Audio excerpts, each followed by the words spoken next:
Japan के coast से 4 kilometre दूर दुनिया का सबसे बड़ा एयरपोर्ट समुद्र के ऊपर तैर रहा है और ये इतना बड़ा है कि इसको स्पेस में मौजूद इंटरनेशनल स्पेस स्टेशन से भी देखा जा सकता है। ये ना ही समुद्र में बनाया गया दुनिया का सबसे बड़ा एयरपोर्ट है, बल्कि जापान और इस एयरपोर्ट को कनेक्ट करने वाला इसका ब्रिज भी दुनिया का सबसे बड़ा ब्रिज है। जिस जगह पर ये आलिशान डिजाइन बनाया गया है उस टाइम पर ये आइलैंड दुनिया का पहला ऐसा आइलैंड था जिसको कि इंसानों के द्वारा बनाया गया था, जिसको कि खास इसी एयरपोर्ट के लिए बनाया गया था। $20 बिलियन की लागत से बनाया गया ये एयरपोर्ट है तो एक इंजीनियरिंग का मास्टरपीस, लेकिन कंस्ट्रक्शन के वक्त इसमें ऐसी क्या कमी छोड़ी गई जो ये दिन पर दिन समुद्र में धंसता जा रहा है। और आखिरकार जापान ने $20 बिलियन खर्च करके ये खतरनाक एयरपोर्ट क्यों बनवाया, और सबसे इम्पोर्टेंट आज इस एयरपोर्ट को डूबने से बचाने के लिए इंजीनियर्स क्या कर रहे हैं। तो अगर जानना है तो इस वीडियो को लास्ट तक जरूर देखिएगा। तो हेलो दोस्तों, मेरा नाम है आरडी और आपका स्वागत है टेक फैक्ट टीवी की एक और नई वीडियो में। तो चलिए दोस्तों, हमारी आज की इस वीडियो को शुरू करते हैं।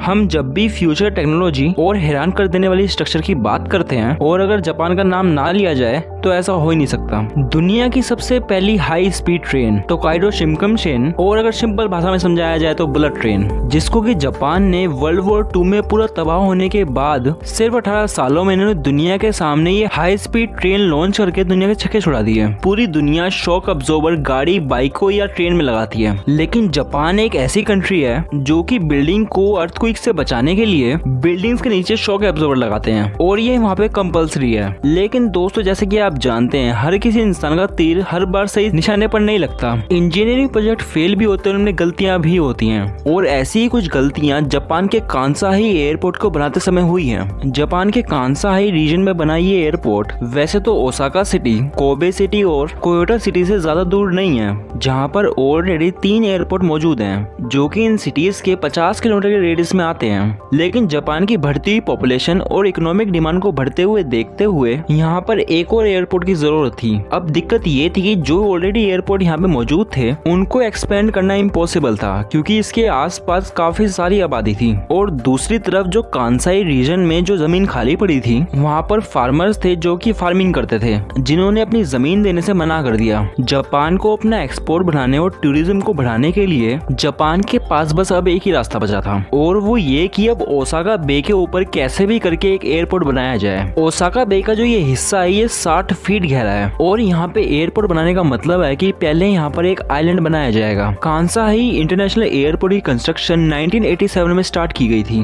और उस वक्त इस प्रोजेक्ट पे जो एस्टिमेट लगाया गया था वो लगाया गया था $8 बिलियन। लेकिन इस प्रोजेक्ट की कॉम्प्लिकेशन देखते हुए इस प्रोजेक्ट के एस्टिमेट को 8 बिलियन से $20 बिलियन ले जाया गया। और अगर इस एयरपोर्ट को जमीन पर बनाया जाता तो ये कॉस्ट डबल जाती, क्योंकि फार्मर से जमीन लेने के लिए इनको काफी भारी कंपनसेशन देना पड़ता। इंजीनियर्स ने कांसाही इंटरनेशनल एयरपोर्ट के लिए 2 आइलैंड तैयार किए, एक था 4 किलोमीटर लंबा और तो दूसरा था 5 किलोमीटर लंबा, और इस एयरपोर्ट को मैसिव सी वॉल्स के दम पर खड़ा किया गया है। जैसे कि मैंने आपको बताया कि यहाँ पर समुद्र 60 फीट गहरा है, जिसको भरने के लिए पहाड़ों से 750 मिलियन क्यूबिक फीट मिट्टी लाई गई। जापान ने इससे पहले भी कई आइलैंड बनाए थे, लेकिन इस बार कोस्ट से 4 किलोमीटर दूर समुद्र की मिट्टी अलग थी, जिसके ऊपर एक सुपर स्ट्रक्चर बनाना खतरे से खाली नहीं था। सबसे पहले इंजीनियर्स ने समुद्र के नीचे मिट्टी के सैंपल लिए, और फिर उस मिट्टी की टेस्टिंग और कैलकुलेशन के बाद ये पता लगा कि यहाँ पे अगर एयरपोर्ट बनाया गया तो वो एयरपोर्ट कम से कम 19 फीट नीचे धंसेगा, और कुछ एक्सपर्ट्स तो ये भी कह रहे थे कि कम से कम ये एयरपोर्ट 25 फीट नीचे धंस सकता है। लेकिन इन दोनों बातों में एक बात कॉमन थी कि ये एयरपोर्ट हर हालत में नीचे धंसेगा ही धंसेगा। खर्चा बचाने के लिए ऑफिशियल्स ने डिजाइन को 19 फीट नीचे धंसने के हिसाब से बनाया, और यही की गई सबसे बड़ी गलती। इंजीनियर्स का जो सबसे पहला डिसीजन था वो था नीचे की जमीन को सख्त करना।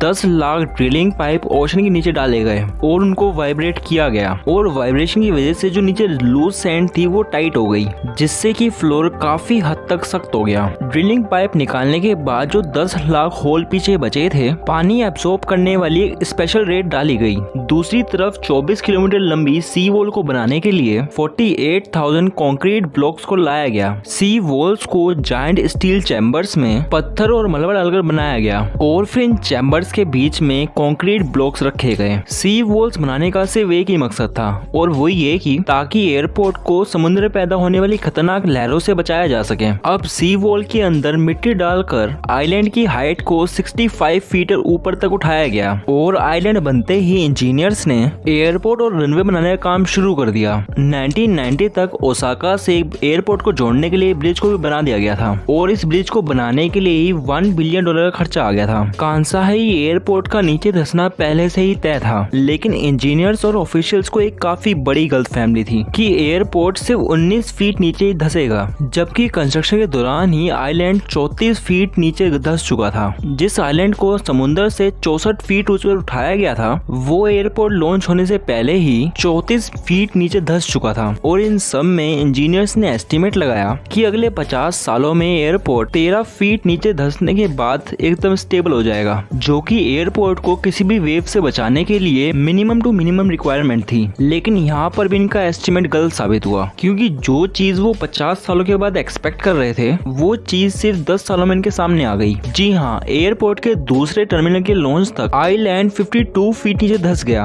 और अब वो आइलैंड समुद्र से सिर्फ 13 फीट ऊंचाई पर रह गया था और आज भी ये एयरपोर्ट दिन पे दिन नीचे धंसता जा रहा है। और अब ये बताया जा रहा है कि अब एयरपोर्ट 2056 तक 13 फीट से समुद्र के बराबर पहुंच जाएगा और उसी दिन से इस चीज से बचने के लिए सी वॉल्स को आए दिन ऊंचा किया जाता है, जिसमें कि अभी तक $150 मिलियन खर्चा आ चुका है। कांसाई एयरपोर्ट को डूबने से बचाने के लिए सिर्फ वॉल्स को ऊंचा नहीं किया जा रहा, बल्कि एयरपोर्ट की फाउंडेशन में हाइड्रोलिक जैक्स लगाए जा रहे हैं, जिनको कि हर दूसरे साल ऊपर किया जाता है। हर साल एयरपोर्ट की फाउंडेशन को 1.2 इंच ऊपर किया जाता है, जिससे कि डूबने का खतरा कम तो नहीं हो रहा, लेकिन डिले जरूर हो रहा है। आइलैंड और एयरपोर्ट को बचाने के लिए जो ये कोशिशें की जा रही हैं, ये सिर्फ एयरपोर्ट को डूबने से डिले कर रही हैं बस। एक्चुअल में इंजीनियर्स जानते हैं कि एक ना एक दिन ये एयरपोर्ट डूब ही जाएगा। हर साल मिलियंस ऑफ डॉलर्स को खर्च करके वो एयरपोर्ट को तो बचा ही रहे हैं, बल्कि वो साथ में टाइम भी खरीद रहे हैं ताकि वो कांसाई में कहीं और एयरपोर्ट बना सकें।